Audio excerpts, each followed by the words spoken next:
Boa noite.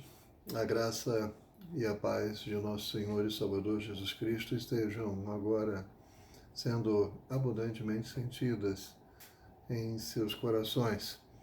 Nós retornamos para fazer a terceira reflexão da série de 4 em cima ou com base no texto de 2 Crônicas, capítulo 7, versículo 14. Nós já lemos esse versículo em várias versões e por isso não estamos mais lendo. Nós apenas nos ateremos nesse momento a um fragmento, ao último fragmento, que diz: dos céus o ouvirei, perdoarei o seu pecado e seus erros e curarei a sua terra. Isso porque na reflexão passada, na segunda reflexão, nós mencionamos sobre orar, se humilhar, orar e buscar a minha face e se afastar dos seus maus caminhos. Então agora nós vamos fazer um link com a última parte que diz: dos céus o ouvirei, perdoarei o seu pecado e seus erros e curarei a sua terra.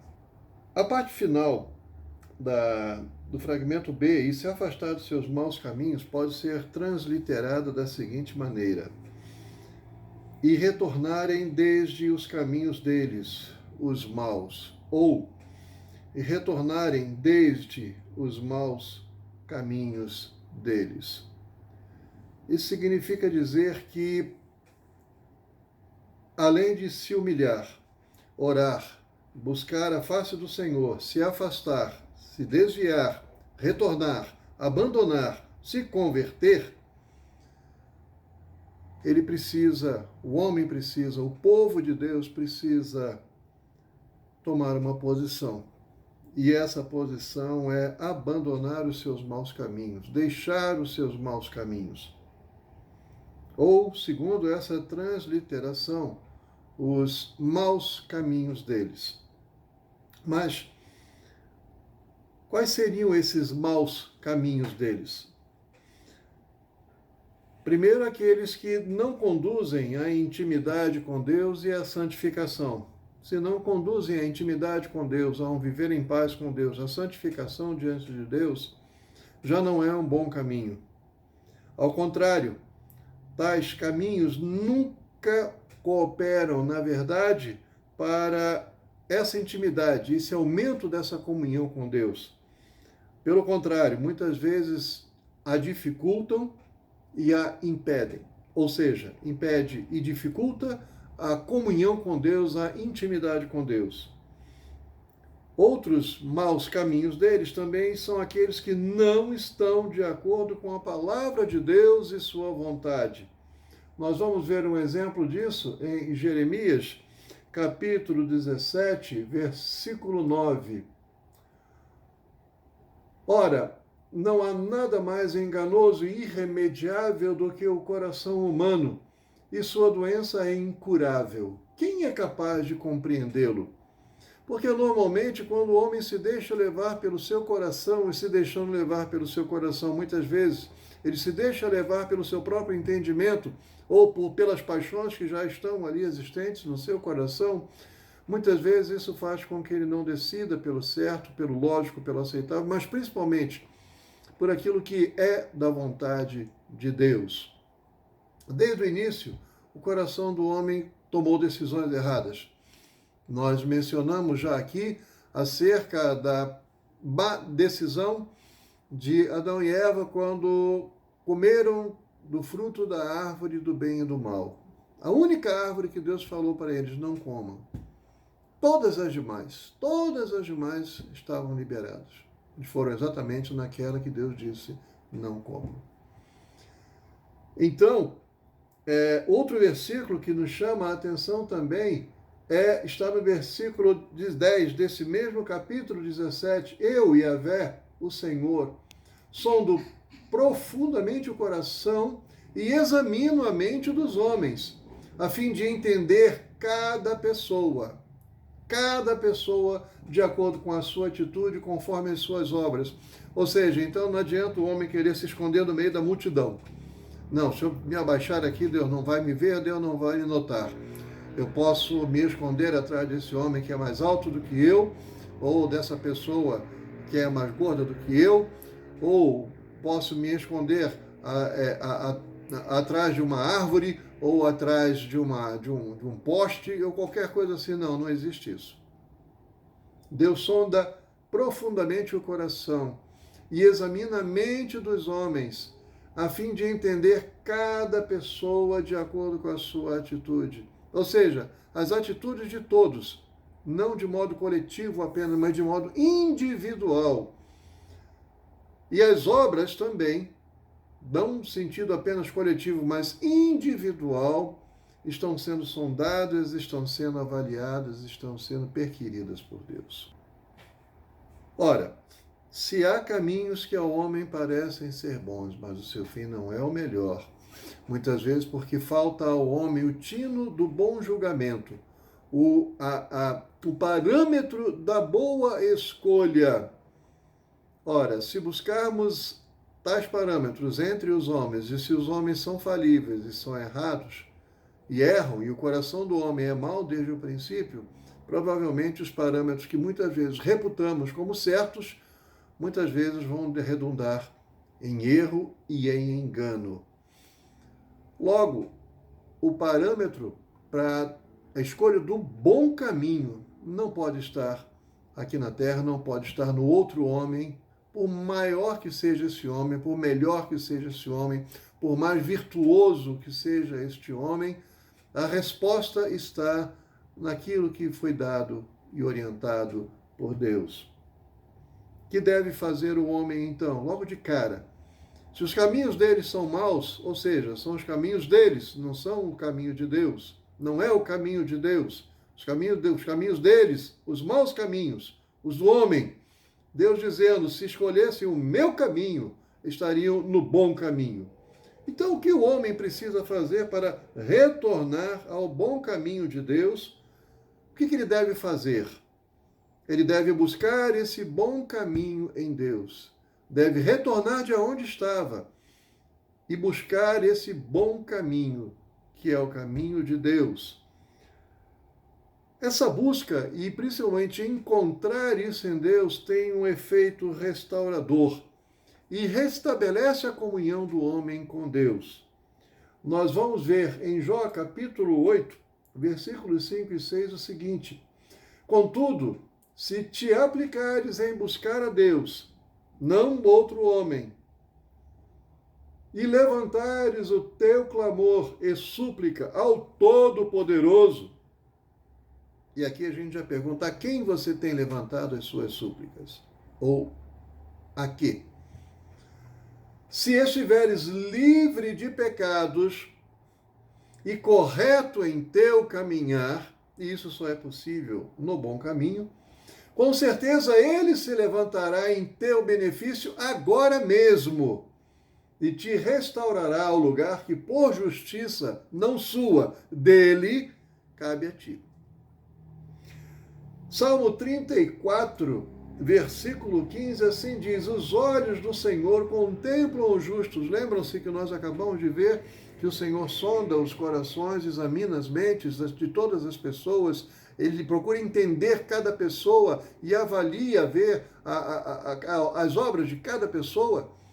Pois aqui ele diz novamente, os olhos do Senhor contemplam os justos, e os seus ouvidos estão atentos ao seu clamor por socorro. Justo quer dizer que a pessoa não é justa por ser justa, por ter nascido justa, por ter vivido justa, mas ela se torna justa quando, em primeiro lugar, ela busca a presença de Deus. Em segundo lugar, ela se humilha diante de Deus e busca a correção de Deus em sua vida. Nesse momento, ela se torna justa. Nesse momento, com essa atitude de quebrantamento diante de Deus, Deus olha para ela, Deus ouve a sua súplica e está atento ao seu clamor por socorro. Em 1 Pedro 3,12 ainda diz, porque os olhos do Senhor estão sobre os justos e seus ouvidos estão atentos às suas orações. Entretanto, A face do Senhor volta-se contra os que praticam o mal. Ora, se Deus diz que está com os seus olhos sobre os justos, os seus ouvidos atentos às suas orações ou ao seu clamor, qual seria a atitude de Deus em relação àquele que não tem esse tipo de atitude? Ou seja, pratica o mal, não é uma coisa acidental. Praticar o mal aqui, o sentido é que esta é a sua prática, realmente. Esta é a manutenção de algo que ele já faz constantemente. Praticar o mal, praticar o mal, praticar o mal num dia, e no dia seguinte praticar o mal e continuar a praticar o mal. Por fim, 1 João 3, 22 diz assim: os justos, esses que se quebrantam diante de Deus, que buscam a face de Deus, em busca do bom caminho de Deus, o melhor de Deus, o bom de Deus para a sua vida, não segundo a sua escolha, mas segundo o parâmetro de Deus e principalmente segundo o amor e a sabedoria de Deus, porque Ele vai dar o melhor para cada um de nós. E recebemos dele tudo o que rogamos, porque obedecemos aos seus mandamentos e fazemos o que lhe agrada. Olha, se você anda em paz com Deus, se você tem paz com Deus, se você anda com Deus, se você se preocupa em ser justo diante de Deus, se você procura andar corretamente diante de Deus, e se Ele está com seus ouvidos atentos a você, às suas súplicas, ao seu clamor, ao seu pedido, então você pode ter certeza de que Ele está ouvindo as suas orações e atenderá aos rogos do seu coração. Ora, se o homem, então, ele deixa os seus maus caminhos deles, conforme nós lemos na transliteração do hebraico para o português,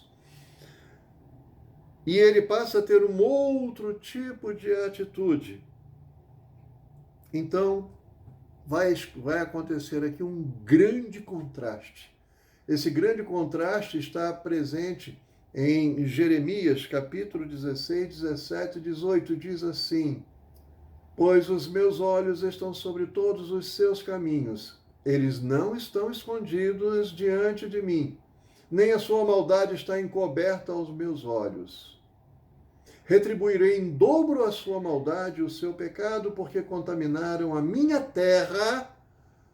Nós estamos falando, sararei a sua terra, a minha terra com os cadáveres dos seus ídolos detestáveis e com suas abominações que encheram a minha herança. Em Jeremias 17, versículo 5 ainda diz assim: assim diz Yahvé, maldito é o homem que confia nos homens. Ou seja, busca as suas respostas, busca dar um jeito, busca a solução no outro homem que é tão falível quanto ele, que faz da humanidade mortal a sua força e motivação, mas cujo coração se afasta do Senhor. Olha esta situação do homem. E agora compare com esta outra situação que nós vamos ler agora.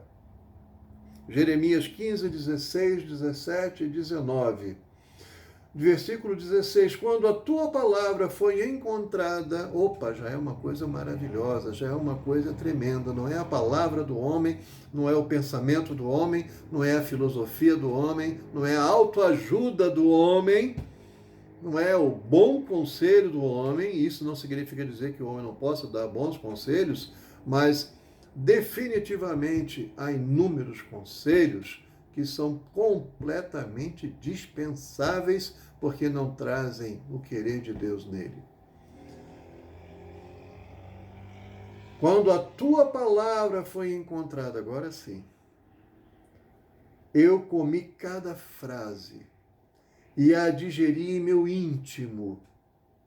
Elas me nutrem dia após dia, são minha satisfação e júbilo maior, porquanto teu nome foi invocado sobre mim, isto é, pertenço a ti. Veja bem, o povo que se chama pelo meu nome, ou que é chamado pelo meu nome, ou que se identifica pelo meu nome.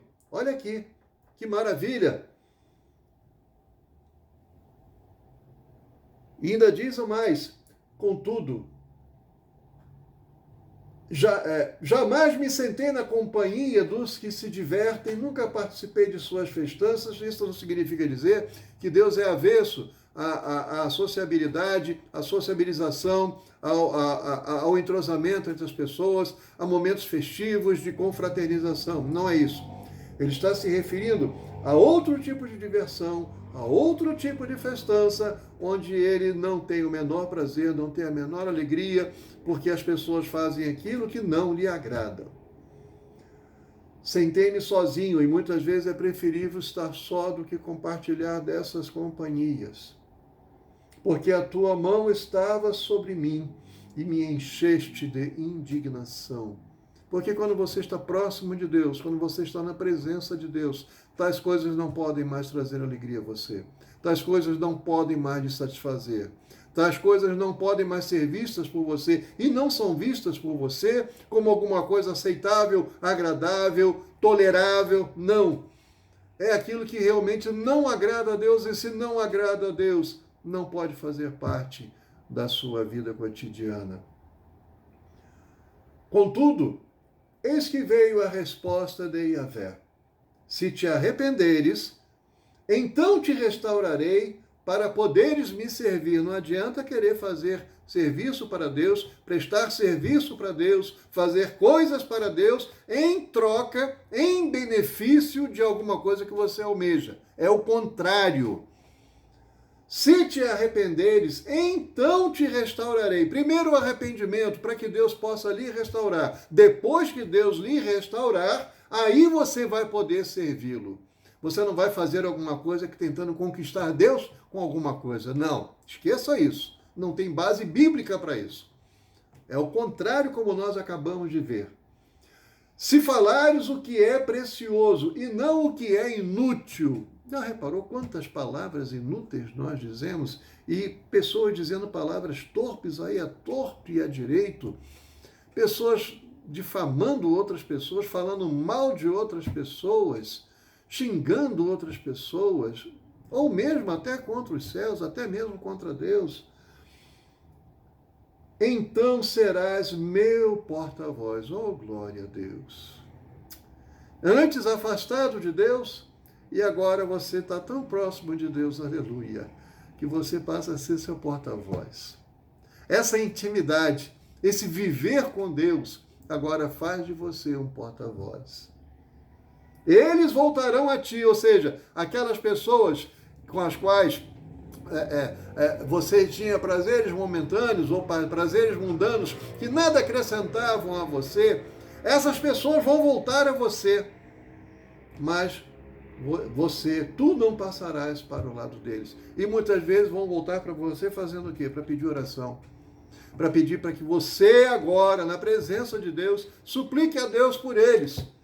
Clame a Deus por eles. Ore a Deus por mim. Suplique o socorro de Deus para a minha vida. Eles se voltarão para você. Mas você não pode mais passar para o lado deles. Percebe a diferença? Esse contraste gigantesco, descomunal? Isso mostra que antes esta pessoa, este homem, estava na condição de rejeitado por Deus. Não poderia ser aceito por Deus com aquelas práticas, com a manutenção daquelas práticas corriqueiras, diuturnas, frequentes, já se tornando um hábito na vida dela. Ele passa a condição de rejeitado para agora passa para a condição de ser aceito por Deus. Ele passa da condição de afastado para a condição de próximo de Deus. Ele passa para aquela condição de não ouvido para a condição de ouvido por Deus. Olha que maravilha, olha que tremendo. Só então, Deus diz, ouvirei do céu. Essa expressão ela poderia indicar muita coisa. Entre elas, poderia indicar a grandiosidade de Deus em relação à pequenez do homem, à finitude do homem, à limitação do homem. Mas se a gente for pensar e pensar, sem vituperar o texto, sem afrontar o texto, na perspectiva do Deus que começou a andar com o povo na saída do Egito, no Êxodo. Ele foi lá, libertou o seu povo com um forte braço estendido e começou a caminhar com esse povo. Não demorou muito para o povo começar a pecar e pecar também de maneira contumaz. Deus entendeu que não poderia mais continuar a caminhar no meio do povo. Mas para não rejeitar o povo, ele escolheu: vou enviar o meu anjo com este povo, mas eu não posso mais estar, porque este povo, pelo que vejo, ele tem dura cerviz. E o que é dura cerviz? Cerviz é a parte posterior do pescoço. Dura cerviz significa dizer que você não consegue olhar para cima. O tétano, quando dá e avança para as suas fases mais posteriores e muitas vezes até terminais, a pessoa fica com o chamado pescoço de touro. Fica com o pescoço duro, não consegue se mexer. Dura cerviz é exatamente isto. A pessoa não consegue olhar para cima. Ela, em outro sentido, ela não se humilha. Ela não se inclina diante de ninguém. Ela não faz aquilo que se espera ou deveria fazer. Ela resiste. Isso demonstra que quando Deus diz, eu ouvirei do céu, vai demandar um esforço maior desse homem para ser ouvido por Deus.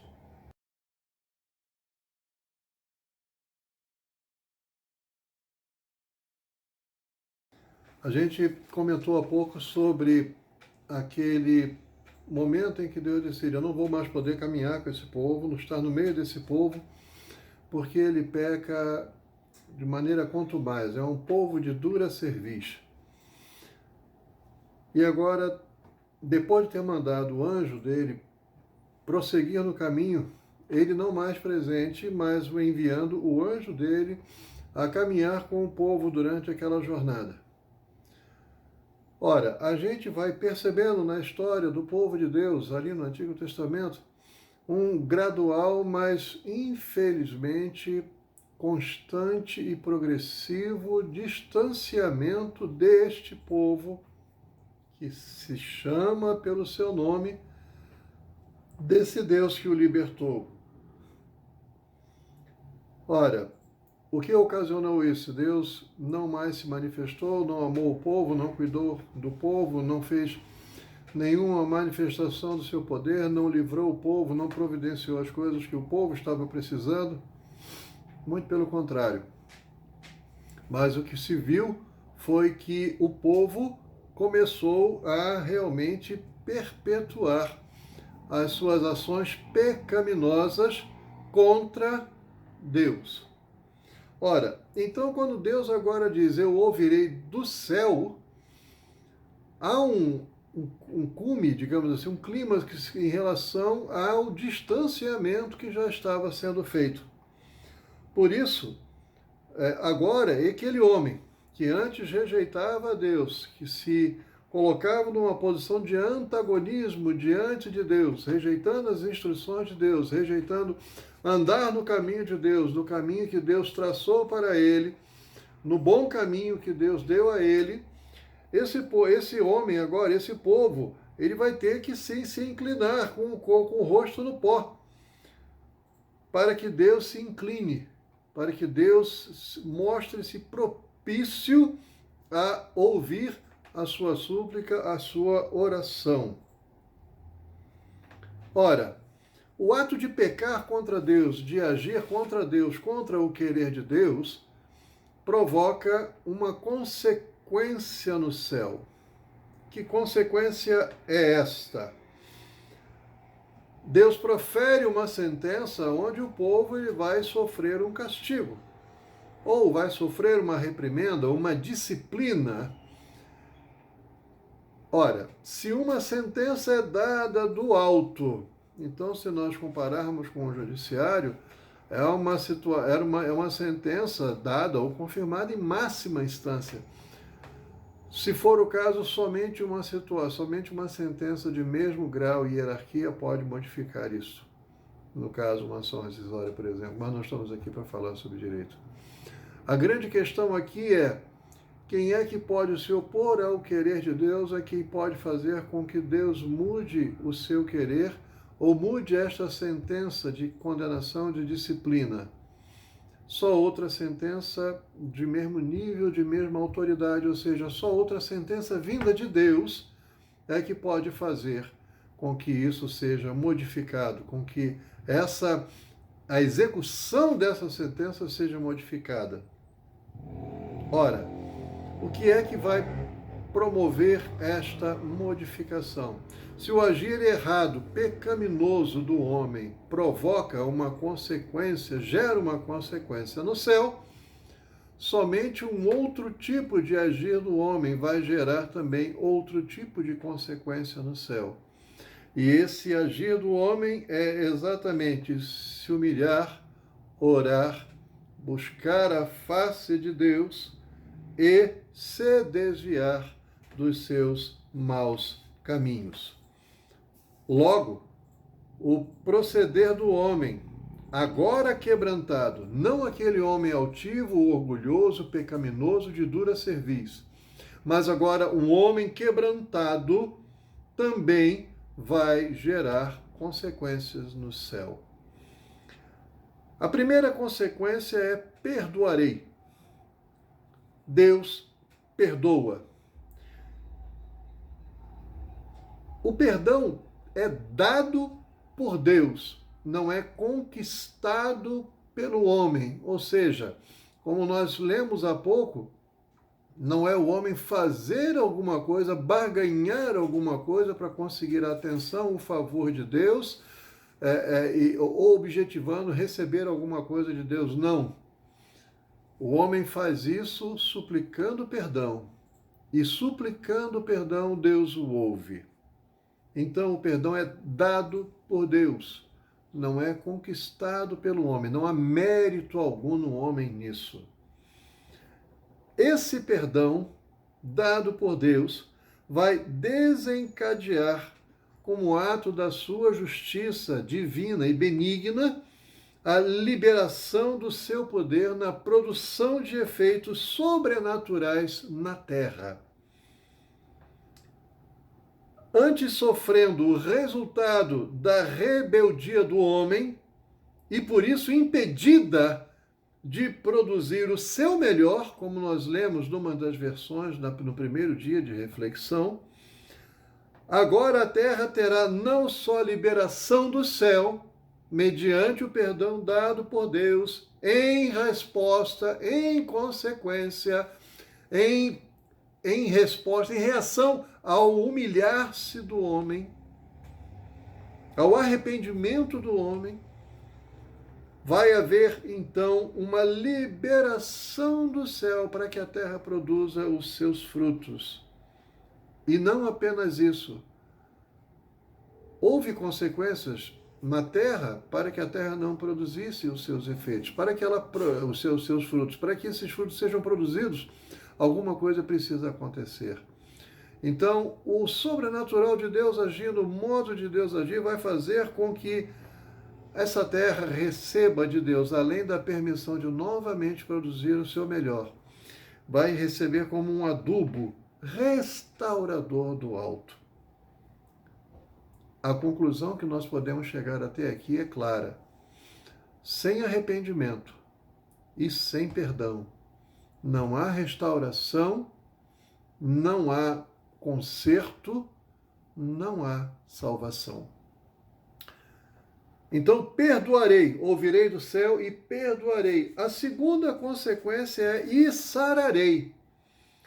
Esta é a segunda consequência, Deus sara.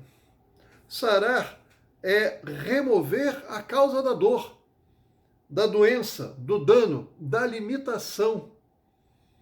Isso implica em restaurar algo, e aqui no caso em tela, a terra, ou então restaurar alguém para produzir frutos e devolver as suas funções fisiológicas e psicológicas normais. Sim, porque também há cura e restauração da alma. Observemos que nesse texto não há lugar para parcialidades. Ou é o povo que se chama pelo seu nome, pelo meu nome, não é? Ou não é o povo. Não é metade do povo, não é 3/4 do povo, não é 1 do povo, não são 2 do povo. A universalidade do pecado cometido pelo povo, cometido por aquele que foi chamado pelo seu nome, que se identificou pelo nome de Deus, exige também a unanimidade do reconhecimento desse erro, desse pecado, e, por sua vez, isso exige também uma confissão da mesma monta. Somente nessas condições a terra será sarada. E por que precisa haver esta unanimidade de confissão, de reconhecimento de pecado, de erro e a súplica do perdão de Deus? Porque não é apenas a parte do povo, porque não é parte da terra que vai ser restaurada, não é parte da terra que vai ser sarada, vai ser restauração da terra aonde o povo está, aonde o povo vive, terra esta, por sinal, que Deus também lhes deu. Também não adianta e não adiantará e nem adiantaria ao povo buscar soluções por meios próprios. Vamos buscar adubo com o povo tal, vamos chamar alguém para vir aqui para cavar poços, vamos vir aqui chamar alguém para trazer outras possibilidades, vamos ver o que os outros povos estão fazendo. Não, de nada adianta isso. A solução está em quebrar a cerviz, quebrar a dura cerviz, ou quebrar ou ser quebrado. Porque muitas vezes quando o homem não quebra a sua própria cerviz, ou seja, ele não reconhece, quando o homem não reconhece que está errado, que está incorrendo no erro e quer permanecer no erro a despeito de todas as coisas que Deus tem lhe mandado dizer, sim, Deus tem lhe mandado dizer que você tem incorrido no erro e tem permanecido no erro e tem incidido no erro e tem insistido no erro. Olhe bem o que Deus está lhe dizendo. Olhe bem, preste bem atenção no que Deus está lhe dizendo agora. Não há solução por meio próprio. Se você não quer quebrar a sua própria cerviz, ou seja, se você não quer reconhecer o seu erro, Deus, por amor, sim, por amor, porque Ele podia desistir de você, Ele é Deus, mas Ele não desiste de você por amor a você, porque Ele sabe que se Ele não cuidar da sua vida, se deixar você andar da maneira como você acha que deve andar, Ele sabe o que lá na frente lhe aguarda.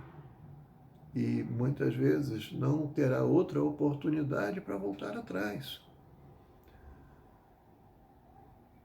Há estradas em que quando a gente vai procurar o retorno, ele está muito adiante, mas há um retorno. Agora, quando não há nenhum tipo de retorno, quando só há uma via, uma pista, ali já não há mais condições de retornar. Dependendo da estrada do caminho em que se está, é perigoso até você dar ré. Preste atenção naquilo que Deus está lhe dizendo. Não permaneça nesse caminho. Não insista em trilhar esse caminho. Deus já deixou muito claro que Ele exige isso. É desta maneira que o homem vai poder se consertar. Então, se o homem deseja mudança, deseja cura, deseja restauração, deseja o restabelecimento, da sua saúde, da sua terra, da sua casa, da sua família, de alguém próximo a ele, ou de alguém que não seja próximo, mas de alguém que ele goste, de alguém que ele admira, dependendo das condições. Deus exige de você isso. Deus exige de você isso. Não queira discutir, não busque soluções pelos seus próprios meios, pelo seu próprio caminho, pela sua própria inteligência e raciocínio. Busque apenas se submeter e obedecer ao querer de Deus. Nesse caso, se você se humilha, se você ora, se você busca a face de Deus, arrependido e querendo modificar a sua vida, querendo modificar o rumo da sua vida, se arrependendo dos seus maus caminhos e querendo trilhar aquilo que Deus escolheu de melhor para você, porque Deus não vai lhe dar nada que seja para a sua desgraça, não mesmo. Ele vai lhe dar o que ele tem de melhor para você. Ele diz: eu sei os planos que tenho a seu respeito. Eu é que sei os pensamentos, os planos que tenho a seu respeito. São pensamentos de paz, são pensamentos para te abençoar, são pensamentos para lhe fazer prosperar. Se você faz isso, então você pode com toda certeza esperar uma resposta benéfica, benigna, amorosa e perdoadora de Deus. Somente Deus, o Senhor, é quem pode, por sua autoridade, poder e soberania, perdoar, curar, restaurar. Somente Deus, eu repito, pode fazer isso. Somente Deus. Você quer perdão? Você quer cura? Quer salvação? Quer restauração? Faça como Deus ensinou. Faça como a palavra de Deus orienta. Faz como aquilo que depende da sua vida, sobre sua sobrevivência. Faça como Deus está lhe dizendo neste momento. Preste atenção. Retorne. Retorne. Retorne. Naquele ponto onde você se desviou, naquele ponto do caminho aonde você foi para onde não deveria ter ido, retorne. Se você já nem sabe mais aonde foi, nesse seu ato de se humilhar, de orar, de buscar a face de Deus, se arrependendo e clamando o socorro de Deus, o perdão de Deus, a misericórdia de Deus, Ele vai lhe mostrar exatamente aonde foi que você errou. Como diz a palavra de Deus, lembra-te, lá em Apocalipse, lembra-te de onde caíste. Ele vai lhe mostrar e retorna ao teu primeiro amor. E se você ainda não tinha feito a sua decisão antes, ao lado de Jesus, convidando Jesus para habitar em seu coração, faça isso neste momento, sem mais tardar. Você vai ver que a resposta de Deus será clara, será poderosa e será maravilhosa. Deus está lhe ensinando como retornar para o bom caminho. Se fizeres isso, Ele vai ouvi-lo, Ele vai atendê-lo e você conhecerá, se ainda não conheceu, o sentido da expressão bem-aventurado, porque Ele vai fazer com que tudo se transforme em sua vida, que já não é mais dirigida pelos seus próprios achados, ou seus próprios achismos, melhor dizendo, vai ser dirigida pelo querer maravilhoso, sábio, inextinguível desse Deus que ama você com tanta intensidade que enviou seu único Filho para lhe salvar. Que o Senhor assim o abençoe, em nome de Jesus. Amém.